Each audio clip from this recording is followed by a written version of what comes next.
Hi, I'm Geoff Buys Cars. Just bought this MG ZT off of Facebook Marketplace.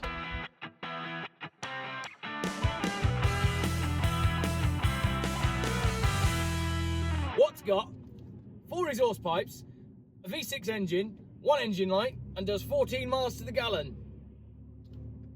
Anybody guess?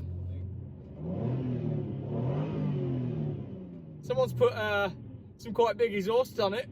It's quite meaty, but it is concerning that there's an engine light and an airbag light on already. I have just bought an MG ZT-T, which has a 2.5 litre V6 engine. So what's the MG ZT-T all about? Well, it's MG's version of Rover's 75 estate, which was quite a good looking car. Controversial point, you know, popular with the older people, the British buyer, the grey-haired brigade. They bought Rovers and they bought the 75 in droves with lashings of leather and wood. What do you want? 0 to 60 in 5, 4, 3 seconds? Louvres on your bonnet? I don't think so. You want peace. That's what the Rover gives you, peace. And an MG came along and said, now what we're going to do is we'll rip the leather out, we'll give you Alcantara, sport suspension, big wheels, big fog lights, big body kits and wild colours.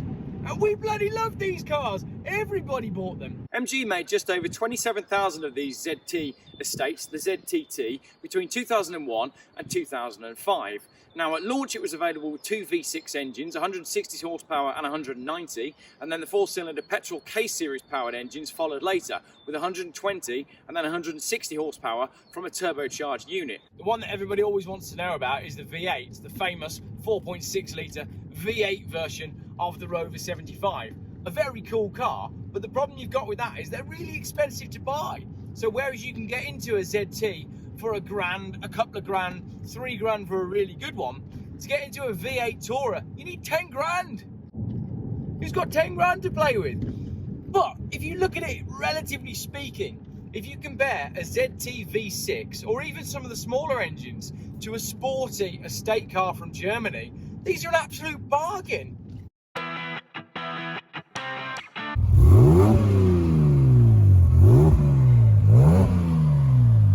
MG ZT 180 Plus Sports Auto in trophy blue with gunsmoke stitching and gunsmoke Alcantara half leather. List price of £17,790 and then £2,127 worth of options with £354.29 worth of accessories, giving a total of £20,372.34.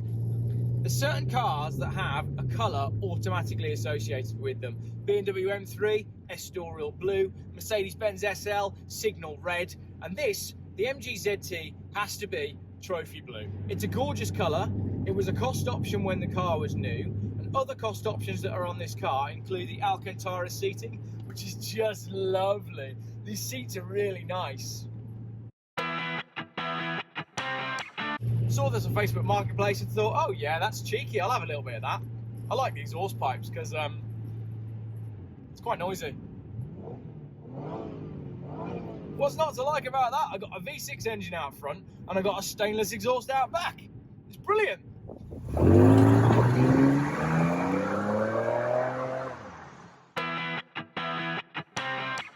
Darren had this car for 12 years and I've got every single piece of paper and receipt from the time that he's owned it. He's really looked after this car, although I'm not sure about his choice in stickers. As Mrs. Geoff quite rightly said the other day, you've been out there for an hour and a half, have you not got those stickers off yet? And I said no, but I've managed to turn the word England into England by getting rid of the E and a tiny bit of the D.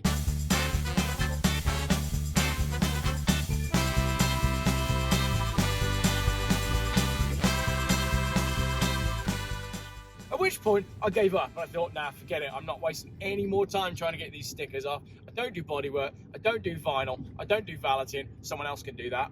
I'm giving up.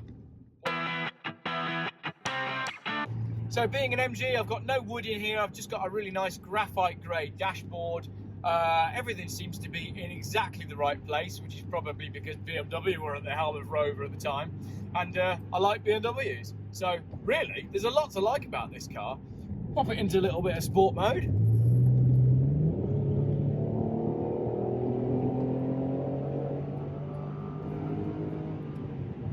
I was going to criticise this car, I'd say that it's kind of got more bark than bite.